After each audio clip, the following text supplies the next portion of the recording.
Hello, I'm Paul Blunden, founder of UX24, and we help product owners, designers and research deliver high-performing products and services. Today's interview is in my series with product owners and leaders, and we'll be finding out about the key challenges facing them in their role, how their role has changed in recent times, and also what influence AI is having on them. Let's meet my guest today.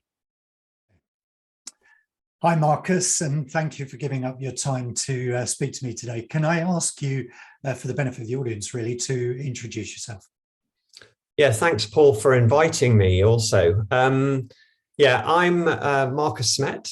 I've been an interim product leader for something like 10 years, working at the boardroom level. And prior to that, for the 10 years before, I did a mixture of user experience and product leadership, product management work. I'm currently working as a contractor. I specifically focus on human-shaped concepts. So my company is called Human-Shaped. I believe building in human-shaped cultures leads to more human-shaped products. So that's my thinking behind that. Sounds good, and that's right up my particular street, obviously, because exactly I've been in human sort of centered stuff for a long time. And I mean, we've known each other for a long time. We were discussing earlier, I haven't met you again for a long time. But what attracted you to sort of get involved in more the product end of things? I've been working in product for 20 years. Overall, I've actually, as you can probably see, I've been actually working for 30 years, and I started off in marketing and marketing communications. I enjoyed that because it had a very clear customer focus when you're working in marketing communications. And I transitioned across to what you might call in general terms modern work. So it was a user-centered design project that I got off of my boss, luckily. And she gave that to me, and I just found it's so illuminating. It was like seeing for the first time, it was brilliant, looking at the customer perspective and getting that customer focus. And from that point forward, I just thought, no, I need to get out of the sort of business and marketing side and move into user experience. And how does that relate sort of to product? Because I mean, obviously I believe that customers should be involved all the time, but I don't always see that. Do you see the connection very clearly?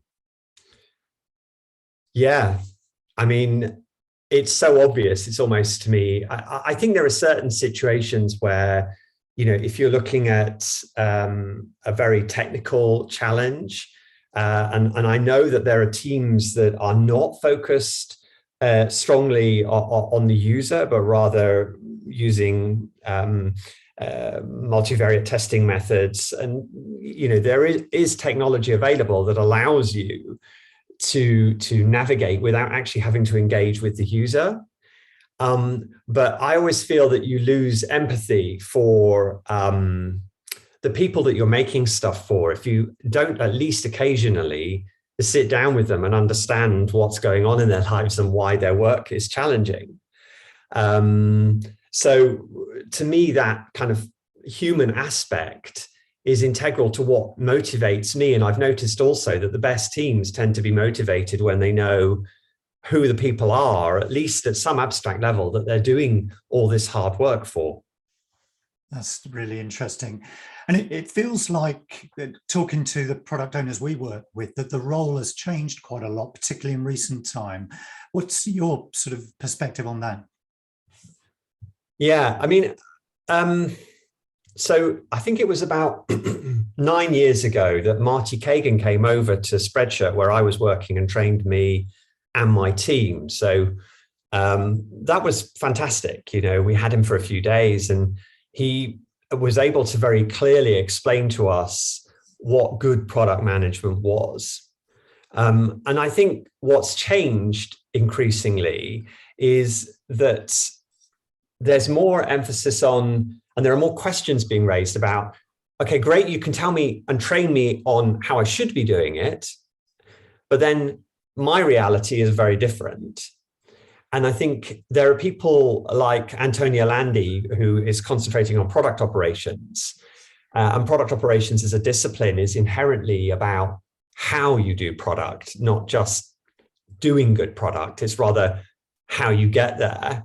And then you have product leaders like David Pereira who take, I think, quite a clear view of what good is, but they blend it with, and this is your reality. So let's talk about that and how we break that down. In fact, he's thinking of writing a book. So people to keep an eye on, I think, and I think that making product more understandable is something that's really evolving. I sometimes find in social media, when I think about product, I'm kind of overwhelmed. I feel quite divided by social media, because on the one hand, it always provides a template and an action and a 1, 2, 3, 4, 5 formula. But I think on the other hand, of course, it provides you the ability to connect with people and share ideas, which I think is absolutely brilliant. Feedback is much stronger, I think, on a general sense. Every organization I've worked in over the last 10 years, feedback has become increasingly important. And I personally find that very helpful, because it helps to be reflective. If you're going to be in product, you need to be able to take inputs that don't necessarily always chime with your views at that point, right? And I think I would also say one of the things that concerns me, not specifically, if you like, to product, but rather to product and UX, because I've been managing product and UX for some 15 years, I think is that user experience, it feels to me at least, is becoming a bit more diluted as a discipline and very focused on formulas and cookie cutters.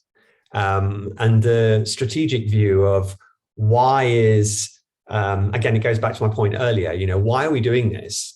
And understanding it from the customer's perspective. And they don't see, you know, 5 different agile teams working on different parts of the problem. They just see the whole. And that perspective is just, I think, getting lost sometimes. It bothers me. Yeah, what else? I think the last point I would say, big point for me, is the idea of empowered teams. I think a lot of companies are just not there yet. I think data can be very reinterpreted depending on who's understanding it and what agenda they have. So the idea of data beats opinion isn't as purist as it sounds, and I think that causes problems.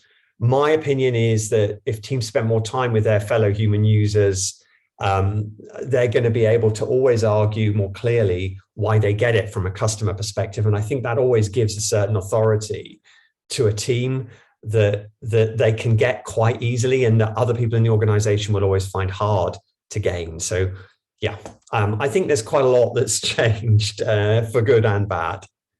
Yes, yeah, that chimes with what we've been hearing. And I mean, that also sort of leads to the accountabilities for product owners. What has that changed? What do you think the key accountabilities are? I mean, I do think that the fundamentals have not changed. Perhaps to me, the fundamentals is a good product owner is about being able to prioritize, right? And I've seen good product owners 10 years ago, and I've seen good ones and bad ones in the last years. You know, it varies. And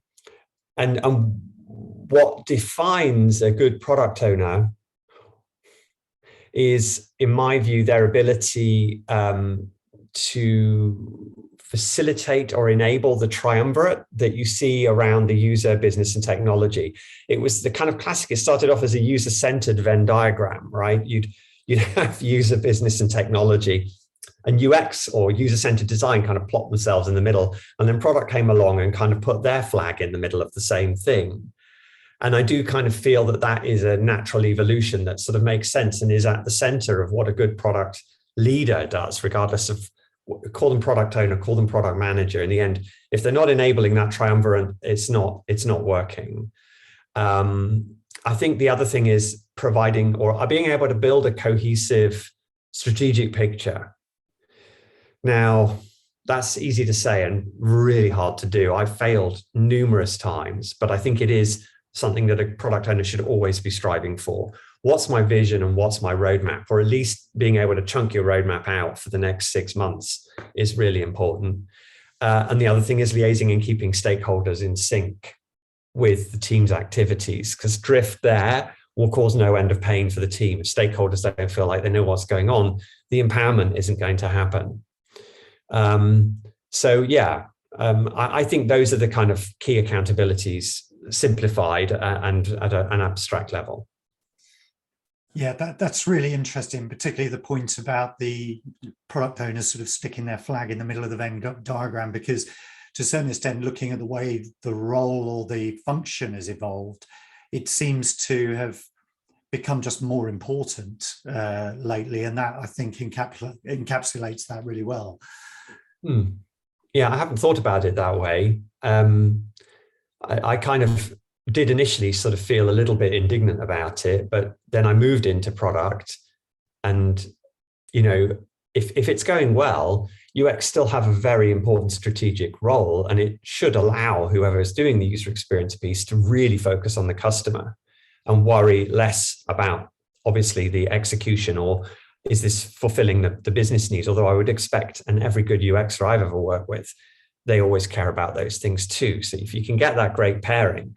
I also don't think that in the best teams, the boundaries between the roles are particularly hard.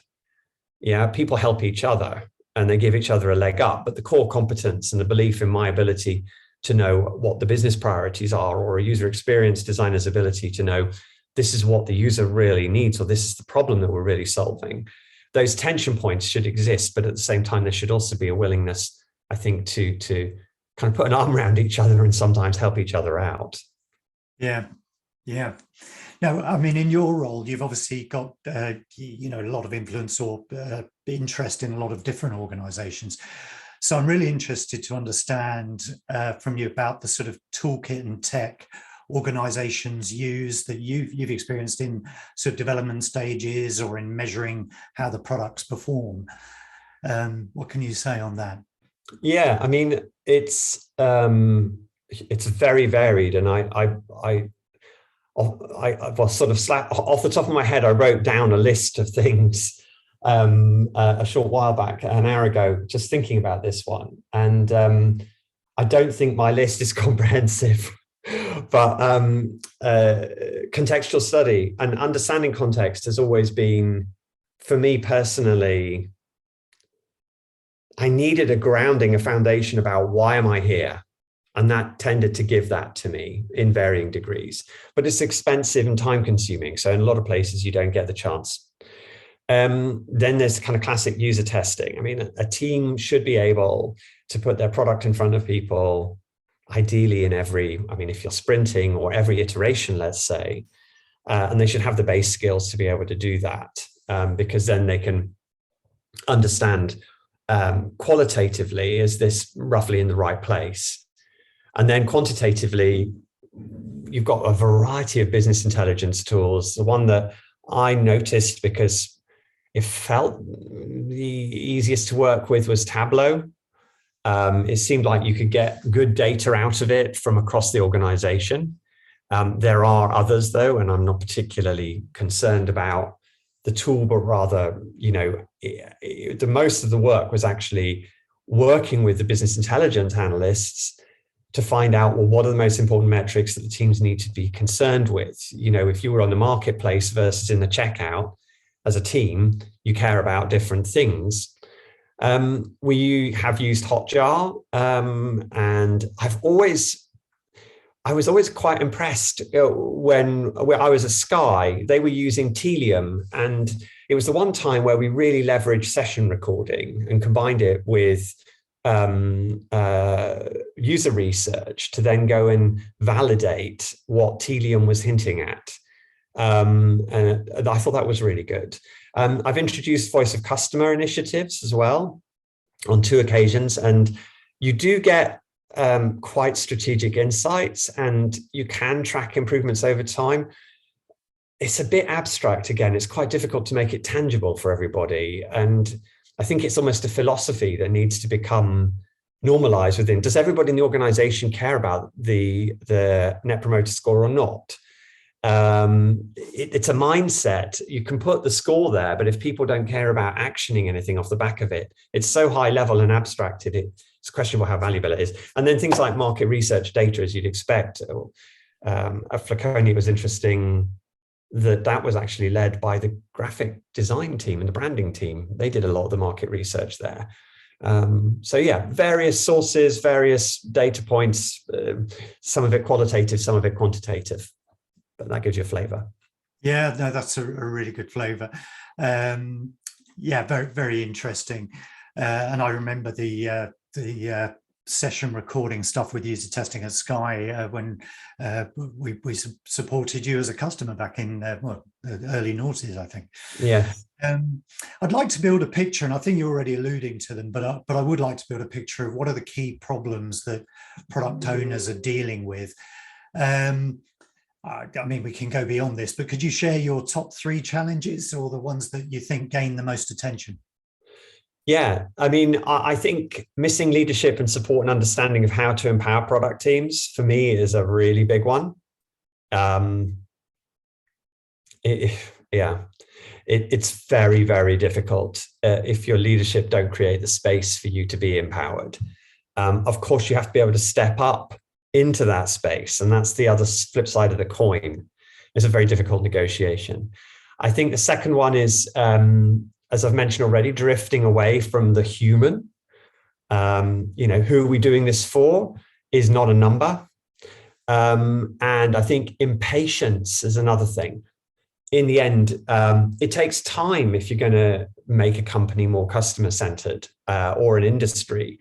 It takes time to make products and deliver using modern work techniques and iterations. These things don't happen in 3 months. And I find that there is this sort of tension sometimes to just change and to not understand why change takes time. I think that also comes with getting older and experience. And there's nothing you can do about that. That takes 10 years before you understand the world might not move at that speed. So I think these sorts of things, for me, these are the 3 problems that I'm seeing from, through my eyes. And I was going to ask you about how important involving the customer in the product development process is, but you've talked about that already. Do you feel, I mean, you just sort of said organizations trying to become more user-centered. Is that something you think organizations are trying to do, or at least the ones you've experienced? Oh, God. Yeah. I mean, I think my understanding is that, yes, they're becoming more user-centered from a data-driven perspective. There are some amazing tools, and I think, I can't remember the name of the tool that we were using, where it is increasingly possible to recognize as you release incremental value to your customers, where that value is achieving your business goals best, right? I mean, you've got the kind of classic tools like Optimizely, but it wasn't Optimizely, it was another company. And I think all of these are essential if you're doing very small increments of delivery in a digital environment. But I mean, at Sky, I was also working on hardware products. So it wasn't just a piece of software, it was an integral service, software that supported sales, software that supported customer services, physical products. And I kind of think if you were forced to work with a physical product, a lot of these shortcuts that we have available to us in the digital space, that they're not so easy to execute. They take longer. And you really have to be a bit more strategic about how you solve the problem. I mean, ask any industrial designer, and they know this, and they have to execute different practice. That's why I think industrial designers make such good user experience designers. So on the one hand, I think, yes, we are more user focused, but I would say a more tactical level. And I'm not sure that that's necessarily beneficial, because then the team aren't really learning. In my book, they're gambling. They might get closer to the business goal, but they don't really know why they're doing their work from the point of view of those who are actually using their stuff. They just know that they went for an ABCD gamble and B won. But if you're going to put the customer at the center, you get an anchor, and it means you can investigate, well, why did the B variation actually win the race in the end? You can give it context. And by involving the customer, then I think you're learning and not gambling. And to me, that is the difference. And there I would say that's what I mean by, in some ways, I don't think we are more user-centered. We're losing the human in our work. And it's, it makes me feel quite sad, actually. I think it's a real loss for a lot of people doing this work. Interesting. And I mean, at a sort of broader scale, how customer centric are the brands or the sectors that you have experience in? Short answer here, I think, is I worked in the maritime industry and port terminals last year, virtually zero. But I think the appetite could be there. E-commerce, very customer centered at a data level. So two ends of the scale, really. When I was at Sky, it was a mix, but sometimes remarkably customer-centered. I mean, beautifully customer-centered. I'll elaborate on that maybe another time or a bit later, I don't know. But yeah, a variation. Yeah, it still feels like, in my experience over the last 20 years, that it's as much down to an individual in an organization it is down to the organization as to whether they're more customer centered or not, beyond the sort of what they need to do to get the stuff out there. Interesting. Yes, yeah, you could be right. And what do you think the sort of greatest challenges the brands and product owners face when undertaking UX research or bringing it in? I think taking a big enough step back to solve the problem strategically from a customer perspective. I think often leaders are seeking answers to more specific or narrow questions. And that makes it difficult for the team to say, yeah, I hear you, but we're actually going to take a bigger step back. Like you say, that comes down to the individual as well within the team. Who are they empowered to do that? And the other aspect, I think, is if you do a big step back on research, I really think don't do it unless it's directly connected to how do we get this thing shipped and delivered as quickly as we can. So those first iterations, moving them as close as you can, the team doing the delivery should be integrated and really the team doing the research. Now, they might need a bit of extra help to get there, but it should be very integral. There should be, there shouldn't be a kind of like, okay, we've done the research, now let's stop and let's hand it over. It should be like, we learn these things in the research. How do we get them out there as quickly as we possibly can to then start getting the data that we need to validate those insights that we've actually generated? And I think that's another, I think, challenge, is this sort of connection between research and deliverable.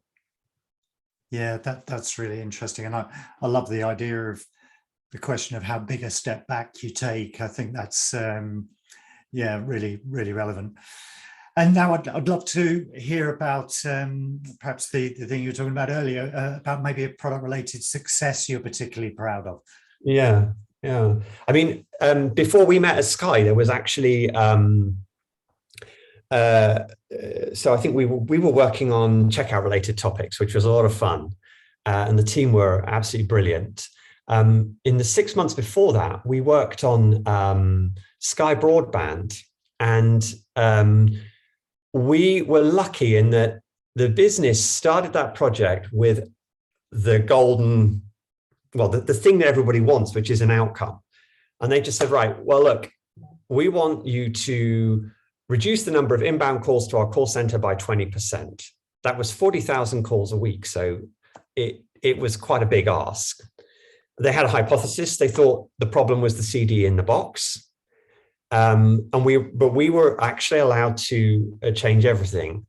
Or perhaps we weren't allowed to, but hooking into your point earlier, sometimes it's about the individual in the team. I just presumed that we were going to change everything. It was a lot of fun, and we were able to find out that the problem really wasn't with the CD. So whilst we were going to fix the CD because that was what the business wanted, it was actually, for example, a problem with understanding about installation dates that was driving calls into the call center.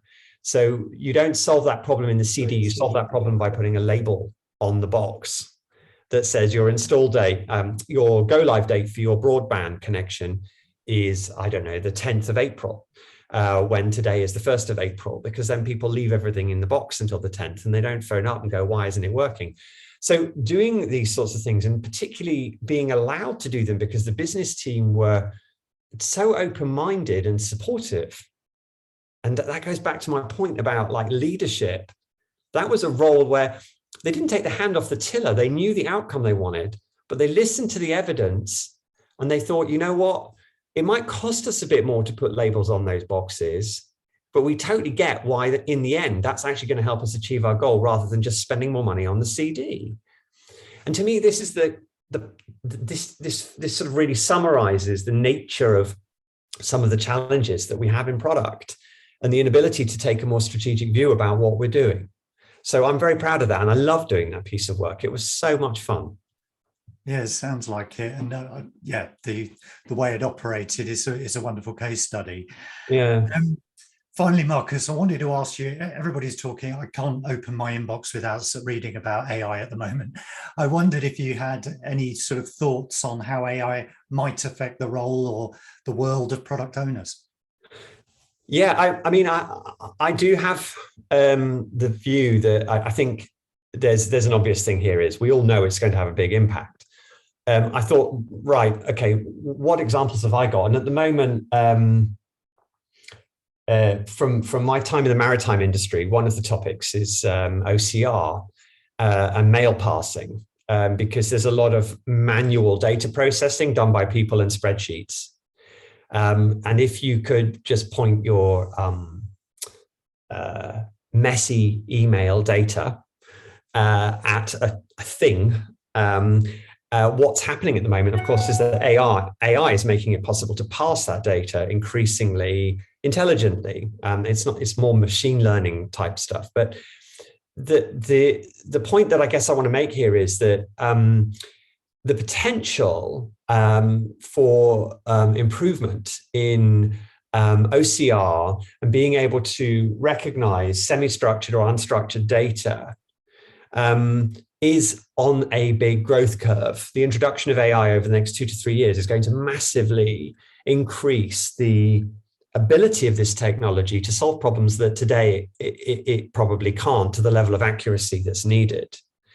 And I think as a product owner, you need to be looking for these trajectories that are happening and try and integrate those ideas into your product and your roadmap and say, actually, I think we could approach these problems differently, and obviously work with your technology people, your engineering manager or your engineering lead in your team to identify where are these opportunities that are near to my product, and then start integrating them into your thinking and exploring them and investigating them, which is what I've been doing with OCR, for example. I think it's a fascinating area.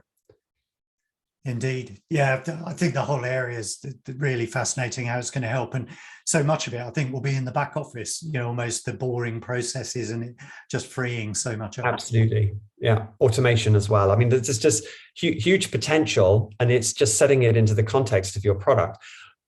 That's where my thinking is at the moment. There's probably other angles on this, but that's where I am. Brilliant.